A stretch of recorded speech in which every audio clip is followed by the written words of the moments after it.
माघ महीने की अमावस्या को मौनी अमावस्या के रूप में जाना जाता है। धार्मिक आध्यात्मिक रूप से इसका हमारे शास्त्रों में अत्यंत महत्व है। इस दिन मौन व्रत धारण पूर्वक स्नान और दान का विशेष महत्व माना गया है। ग्रह दोष, पीड़ा, मानसिक क्लेश, संताप प्रायश्चित के लिए मौनी अमावस्या के दिन गंगा स्नान, तीर्थ स्नान का विशिष्ट महत्व कहा गया है। जी हाँ मित्रों, आज की इस वीडियो में महत्वपूर्ण मौनी अमावस्या के विषय में समस्त जानकारी के साथ मैं काशी से सतीश चंद्र पांडे आचार्य कश्यप उपस्थित हूँ। आपका हमारे चैनल पर हार्दिक स्वागत है। यदि आप पहली बार हमारे चैनल पर पधारे हैं तो इसी तरह प्रामाणिक व्रत, त्योहार, ज्योतिष, वास्तु से संबंधित वीडियो देखने के लिए चैनल को सब्सक्राइब करने के साथ साथ बेल का आइकन अवश्य प्रेस कर लें, जिससे आपको हमारी आने वाली वीडियो का नोटिफिकेशन सबसे पहले प्राप्त हो सके।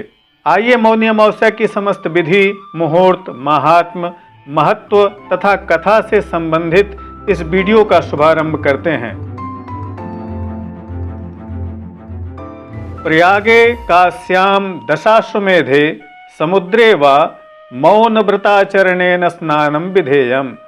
मित्रों, मौनी अमावस्या को प्रयागराज में, काशी में दशाश्वमेध घाट पर या फिर समुद्र में मौन स्नान करने के महात्म्य को हमारे शास्त्रों में बतलाया गया है। वैसे तो प्रत्येक वर्ष तीर्थराज प्रयाग में माघ मेला लगता ही है।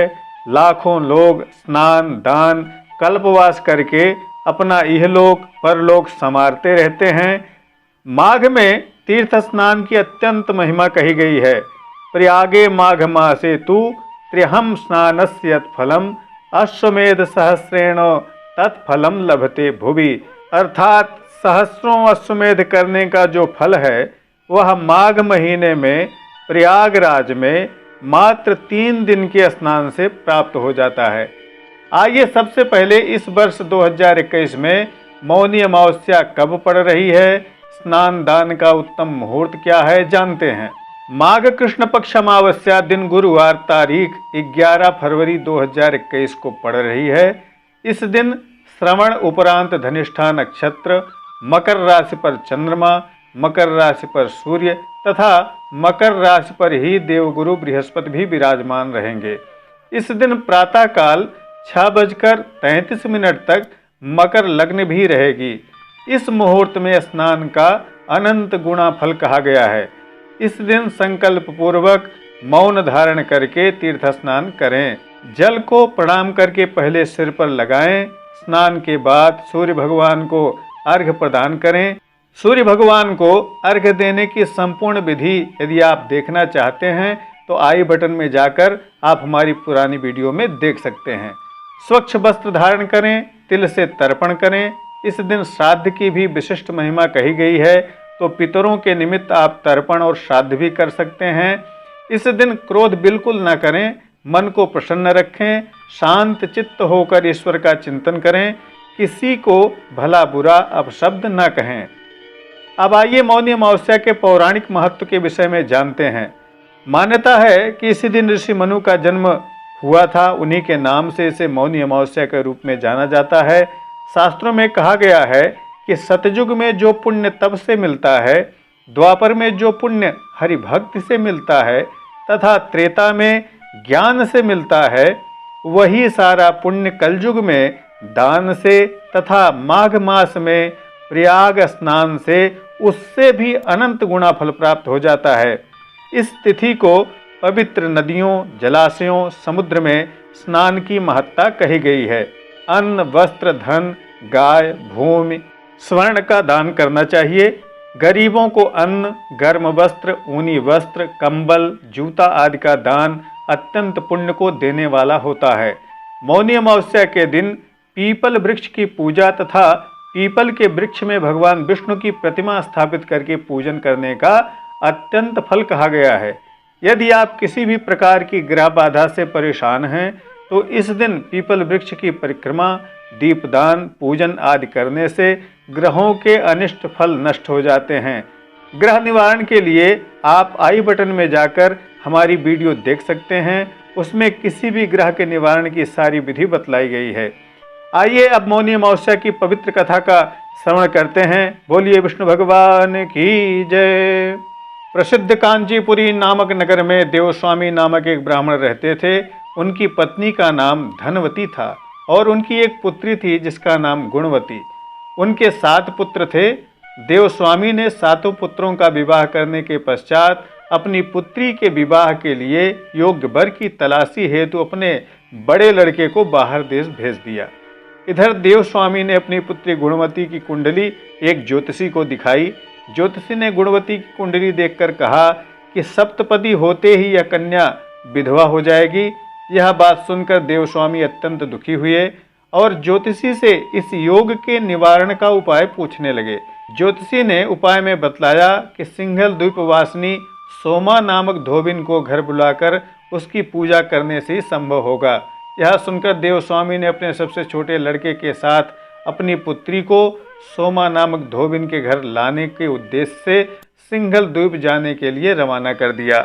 वह दोनों समुद्र के तट पर पहुंचकर समुद्र पार करने का उपाय सोचने लगे, लेकिन उन्हें कोई उपाय नहीं सूझ रहा था। थक हार कर दोनों भाई बहन भूखे प्यासे एक बट वृक्ष की छाया में उदास होकर बैठ गए। उस वृक्ष के तने की एक खो में गिद्ध के बच्चे रहते थे। वह दिन भर इन दोनों को परेशान होते देख रहे थे।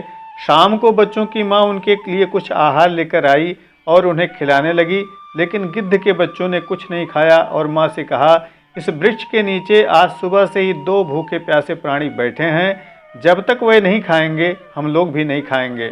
बच्चों की ऐसी बात सुनकर उनकी माँ गिद्धनी को दया आ गई। उसने दोनों प्राणियों को देखा और उनके पास जाकर कहा, आपकी इच्छा मैंने जान ली है, आप लोग भोजन करें। कल प्रातः मैं आप लोगों को समुद्र पार सोमा के घर पहुंचा दूंगी। गिद्धनी की बात सुनकर उन दोनों भाई बहन को चिंता कम हुई। दोनों को अत्यंत प्रसन्नता हुई। उन्होंने गिद्धनी को प्रणाम कर भोजन किया। प्रातः होते होते गिद्धनी ने उन्हें सोमा के घर पहुंचा दिया। वह दोनों पास के ही जंगल में झोपड़ी बनाकर रहने लगे। उन्होंने अपनी सेवा से सोमा को प्रसन्न करने का निश्चय किया। वह प्रतिदिन सुबह अंधेरे में उठकर सोमा का घर झाड़ कर लीप पोत दिया करते थे। सोमा को हर रोज इतने ढंग से अपना घर लिपा पुता एवं साफ सुथरा देखकर बड़ा आश्चर्य होता था। उसने अपनी बहुओं से इस बारे में पूछा तो उनकी बहुओं ने बताया कि हम लोगों के अलावा और कौन यह काम करने हमारे घर में आएगा। परंतु सोमा को बहुओं की इस बात पर विश्वास नहीं हुआ और उसने एक दिन सारी रात जागकर घर की सफाई का सारा रहस्य जान लिया। यह जानकर उसे बड़ा दुख हुआ कि उसके घर की सफाई एक ब्राह्मण कन्या और उसका भाई करता है। उनसे इस तरह सेवा करने का कारण पूछने पर भाई ने सोमा को सारी बात बताई, जिसे सुनकर सोमा ने कहा, आज से तुम लोग यह काम करना छोड़ दो। मैं तुम लोगों की साधना और सेवा से प्रसन्न हूँ। अब तुम्हारी सेवा के बिना मुझे कोई विश्राम नहीं लेना है। सोमा उनके आग्रह पर दोनों के साथ घर जाने को तैयार हो गई। प्रस्थान करते समय उसने अपनी बहुओं से कहा कि यदि मेरी अनुपस्थिति में किसी की मृत्यु हो जाए तो उसके शरीर को नष्ट न करना। क्षण भर बाद दोनों अतिथियों के साथ वह कांचीपुर पहुंच गई। दूसरे दिन गुणवती का विवाह संपन्न हुआ और सप्तपदी होते होते उसके पति की मृत्यु हो गई। सोमा ने अपने संचित पुण्य का फल गुणवती को दान कर उसके पति को जीवित कर दिया और उन्हें आशीर्वाद देकर वह सिंघल द्वीप के लिए रवाना हो गई। संचित पुण्य क्षीण हो जाने से सोमा के पुत्र, दामाद और पति की घर में मृत्यु हो गई। यह जानकर नया पुण्य संचित करने के उद्देश्य से वह रास्ते में एक जगह रुकी। नदी के तीर पर स्थित एक पीपल के वृक्ष की छाया में भगवान विष्णु का पूजन किया और पीपल के वृक्ष की 108 परिक्रमाएं की। इतना करना था कि सोमा के पुत्र, दामाद और पति जीवित हो गए और उनका घर धन धान्य से भर गया। उस दिन मौनी अमावस्या थी। इस प्रकार निष्काम भाव से सेवा करने का उत्तम फल सोमा को प्राप्त हुआ।